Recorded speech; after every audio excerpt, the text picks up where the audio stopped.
I'm going to show you how to make the delicious Southern old-fashioned Coca-Cola cake, which is surprisingly one of the most mistake-prone cakes in the world. And if you don't believe me, just watch. I'm going to show you how to avoid the most common mistakes when making this old-fashioned Southern Coca-Cola cake. This cake is a must for the Coca-Cola lovers. So the ingredients that we need for the cake, we're also going to make a frosting, would be general or all-purpose flour. We're going to need 1 3/4 cups of that. We'll also need 1 3/4 cups of granulated sugar. Yes, flour and sugar in equal ratio. This is quite a sweet, rich, and decadent cake. You will want to serve it in small pieces. We'll also need baking soda, mind you, not baking powder, baking soda. And we will need 1 teaspoon of that.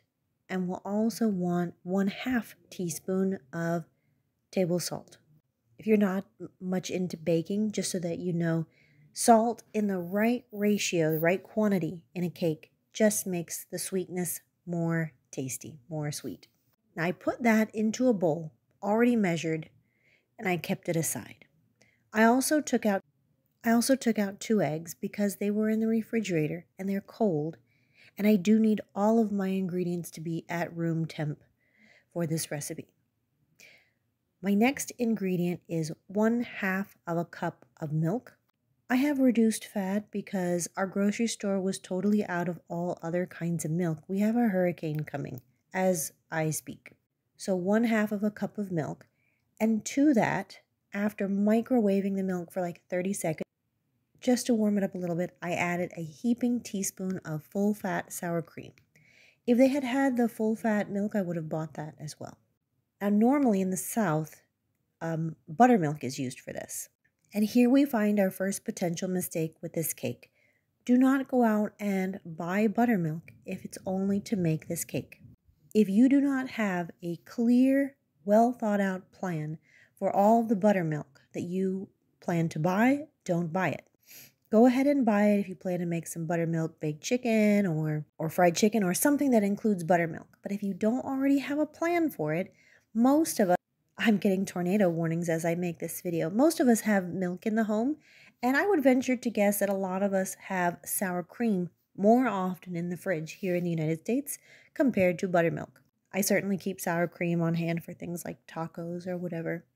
So if you have buttermilk, feel free to substitute 1/2 cup of buttermilk here in this recipe and get it to room temp.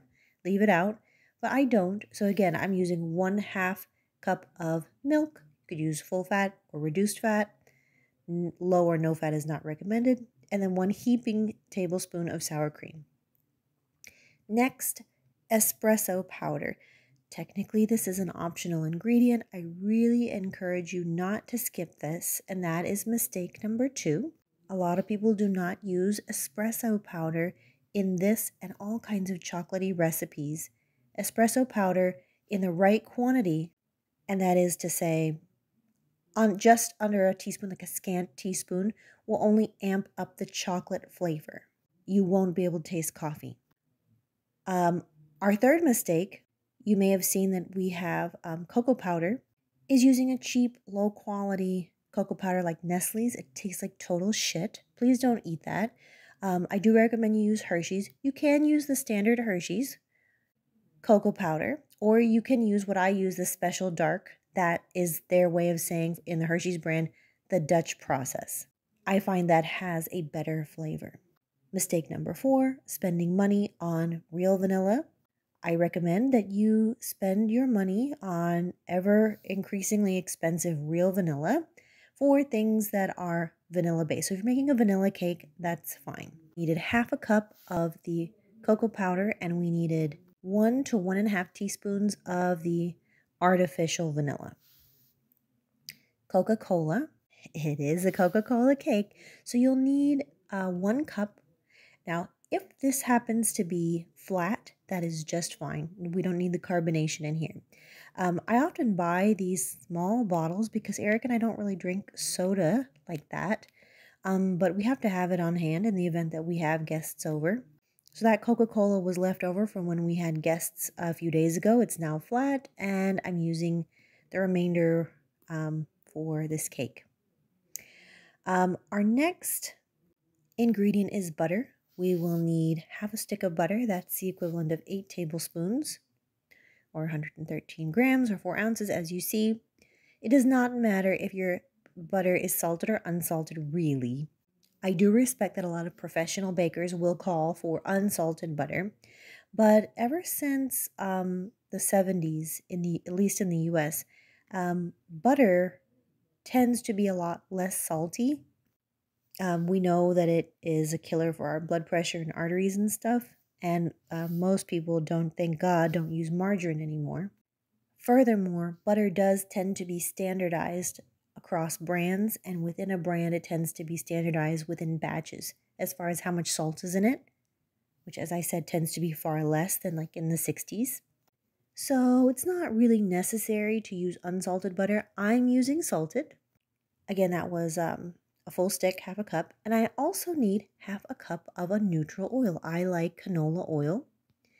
And the reason that we're using butter and oil is that it gives us the benefits of softness and moistness in an oil cake when we inevitably refrigerate this cake, but it also gives us the richness of butter. As far as our tools, we'll need a whisk, we will need a spatula, a medium-sized bowl.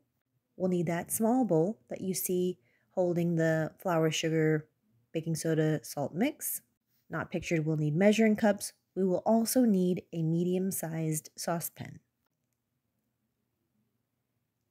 And you will end up needing a 9 by 13 baking pan for your cake, as seen here.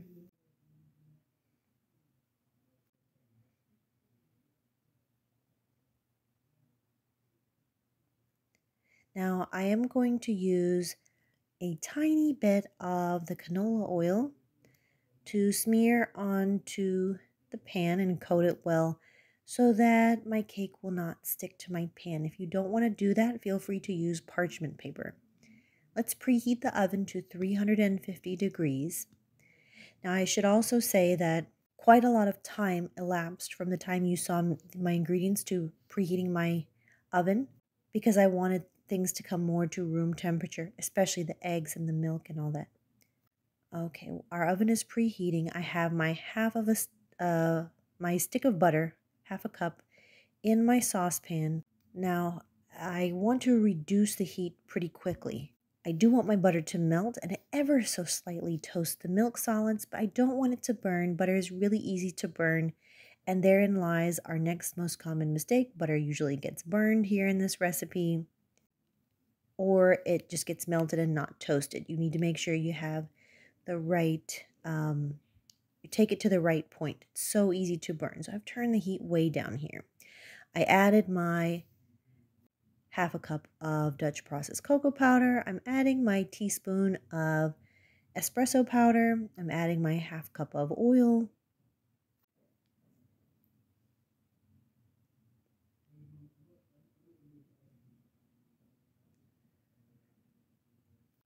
And now adding my 1 cup of Coca-Cola. This is a half cup measure, but I had already previously filled it once. So this is getting well mixed. Your next most common mistake with this part of the cake is that people are not told in the recipe that they need to allow this mix to cool completely. It was necessary for the heat to be pretty high. We didn't want to burn the butter, but we did want to toast the butter, the milk solids, and also cocoa powder benefits from a bloom in hot fat. You're going to get all of the luscious undertones of the cocoa powder come out. You won't get that if the cocoa powder doesn't get to a certain temperature. But now we need that temperature to go back down so that it can mix into our cake batter. If it goes in too hot, it will cook our eggs and we'll end up with scrambled eggs that will not mix evenly into our cake. We'll get a really strange cake.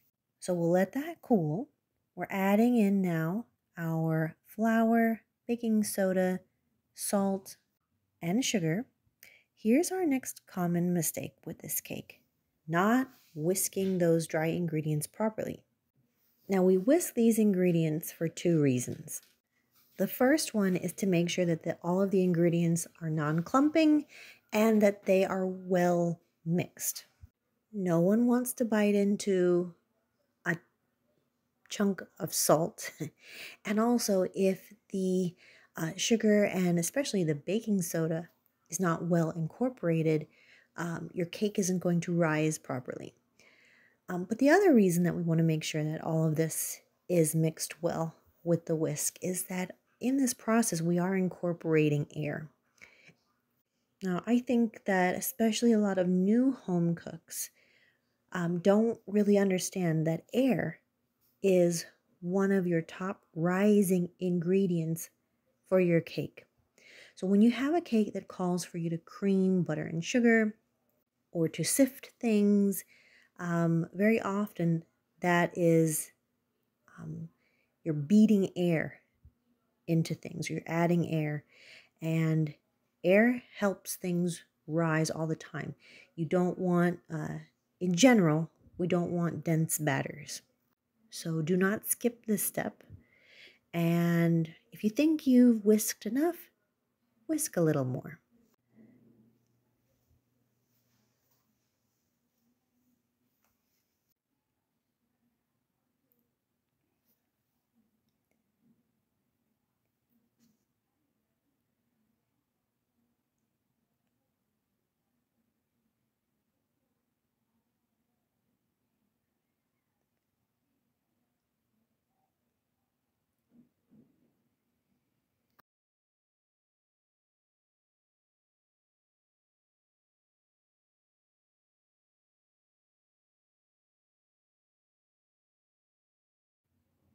Okay, it is time for our milk and sour cream mix to make an appearance. I've added that to the bowl that had previously held my flour sugar mix, but I was very careful to make sure that not one little bit of flour remained here. I'm going to toss in my 2 eggs, my teaspoon to teaspoon and a half of vanilla. We can eyeball that. And just whisk that a little bit.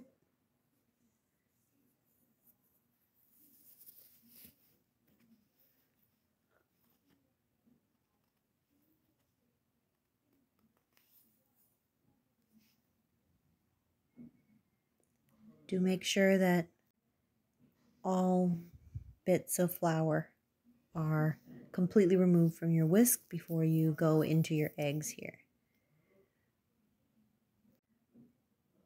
All right. Oiling my pan. You can use a pastry brush for that. You can also use your impeccably clean fingers to oil all around the sides, the walls, and the bottom of the pan. Okay, by now my chocolate and Coca-Cola mix has sufficiently cooled off, and I mixed it again really well with my spatula before tossing it into my flour sugar mix. Use your spatula to scrape the sides and the bottom of the bowl. We have a weird situation because on the one hand, we don't want to overmix. But on the other hand, we don't want to have any giant clumps, dry patches of flour. So you're trying to move as gently and efficiently as you can, large sweeping motions. And then after we added the chocolate mix, we went in with our milk, sour cream, egg, vanilla mix. And once that was evenly incorporated, we pour that into our 9x13 pan. Shake it gently, not too much. We don't want to lose too much of the air in the batter, but we do want to make sure that it's evenly in the pan. It's going to go into that 350-degree oven. Now, I'm putting my pan in for 28 minutes, and that's because you may see that my Wilton pan was a darker pan. If your pan is significantly lighter metal color, it's going to take closer to 30 minutes. If you're using a disposable pan because you're taking this to some kind of a potluck or cookout or something like that, it's going to take closer to 33 minutes. Disposable pans, unfortunately, are the least efficient at heating, cooking cakes evenly. I don't recommend that you use a glass or a Pyrex container for this. All right, now you could wait until your cake comes out of the oven, or you could just do this step while your cake is baking, because this is one of the few types of cakes that can be frosted while it's still hot. We're using 3 cups of confectioner's sugar, and I'm whisking that up just to break up any clumps. Confectioner's sugar, due to the cornstarch that's in it, has a lot of tendency to clump. Now, as you can imagine, I washed this medium-sized mixing bowl because it had my cake batter in it. I did not wash the medium-sized saucepan. So that's one less thing, one less bit of work for you. So in that same saucepan, you will put in yet another half of a cup of butter. That's 1 stick. And we're going to let that melt here.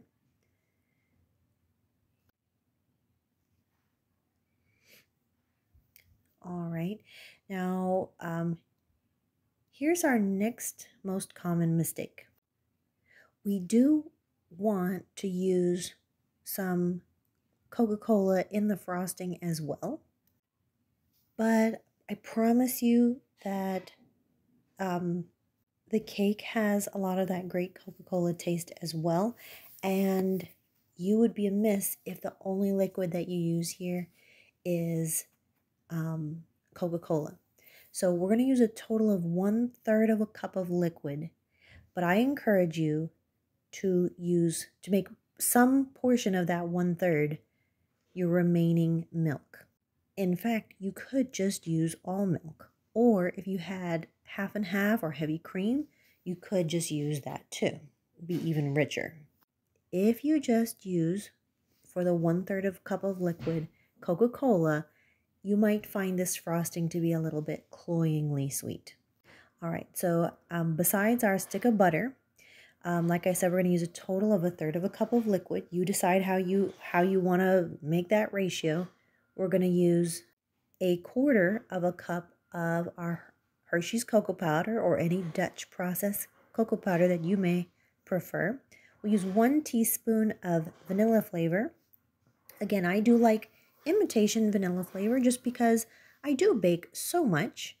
And honestly, if I used the real $11 a tiny bottle vanilla every time that I baked a cake, I would be in the poorhouse. Especially because I'm not going to do that for, every single church or mosque or neighborhood or plant club or whatever get together. Now, in this case, you do not have to wait until that chocolate Coca-Cola milk mixture cools off.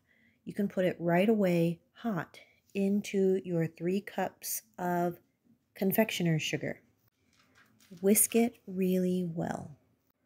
Again, we don't want any clumps of confectioner's sugar popping through. Now, if you'll let this sit for a few minutes, especially if you'll gently tap the bowl on the table, on your counter, you can get some of the air bubbles out of this. The good thing about using a whisk is that you're going to get it mixed well and quickly, but the downside is you do beat a lot of air into it. And this glaze, this frosting, whatever you'd like to call it, is so shiny it becomes like a mirror glaze unless and until you get all of these little micro air bubbles in it. So it's up to you. I'm not too hung up on the air bubbles. I'm okay with that.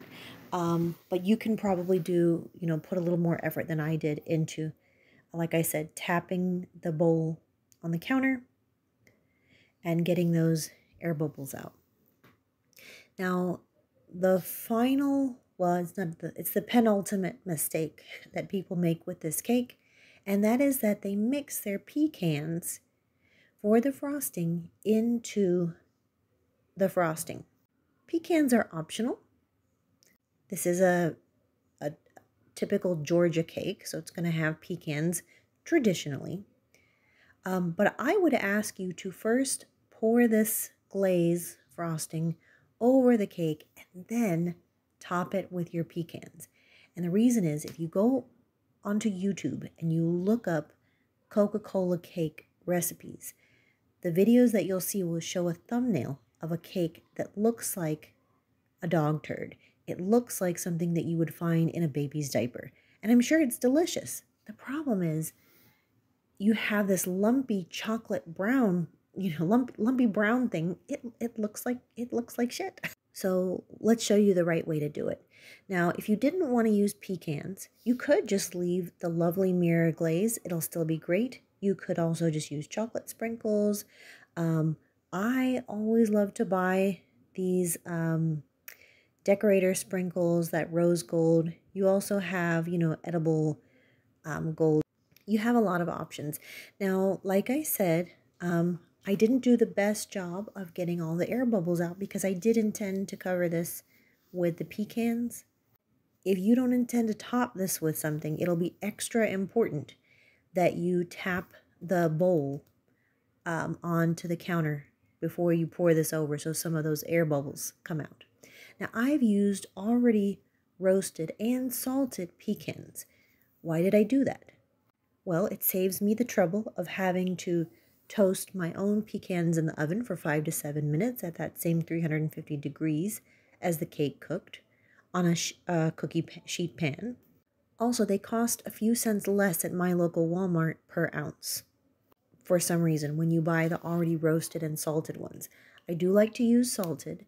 You'd be surprised how nicely a salted pecan suits this cake. If you like anything salted caramel flavored, you're probably also going to like this salted pecan chocolate Coca-Cola cake. Okay, and then the final mistake that is made, and as we said, the last one that we just said was mixing the pecans into the frosting. So it just looks weird and lumpy, and people tend to avoid it at the cookout. The last mistake that people make is the same, but for a different reason. When you mix nuts into the frosting in such a way that the nuts can't readily be seen, anyone who has a nut allergy can't easily identify that this is a cake that has nuts, whether in the cake or in the frosting. And you might say to yourself, well, I'm only making this for my own family. You'll be surprised. Someone in your family will invite over a friend who has a nut allergy. You don't even know, and they eat the cake. And one could say it's the responsibility of the person with the allergy to make sure that they know what they're eating. I don't like taking chances. So anytime that I make something that has a common allergen in it, I always make sure that it is visible from the dish. Look just to the right on this cake and you can see there was a little bit of the nuts that got covered in the chocolate. So you can see what I mean about like looking like turds. That's what we want to avoid. If I make a like a mango cake, I'll use a little slices of mango as a garnish. Mangoes are another somewhat, to me at least, surprisingly common allergen. So this cake is just so rich and luxurious. It's the combination of the butter and the oil in the cake, which gives you something that is, say, soft and moist due to the oil, but also has a lot of richness thanks to the butter. And also, butter cakes are known for hardening up, unfortunately, when you refrigerate them, as this does have a dairy-based frosting, at least if you chose to do the milk. You would want to refrigerate it. Don't do like I did. I wanted to have this cake immediately. But if you'll just refrigerate this cake for a few hours before you cut into it, you'll get nice, perfect, clean cut lines. But like I said, since it was half and half oil and butter, you're really going to get the best of both worlds. And you'll get a cake that ever so slightly hardens up in the fridge, just enough so you get beautiful, clean cut bakery cake lines, but not hardens up so much that, it's a hard, dense, dry cake. I hope you enjoyed watching me make this. I hope that you will try it and let me know if you've learned anything new about those common baking mistakes.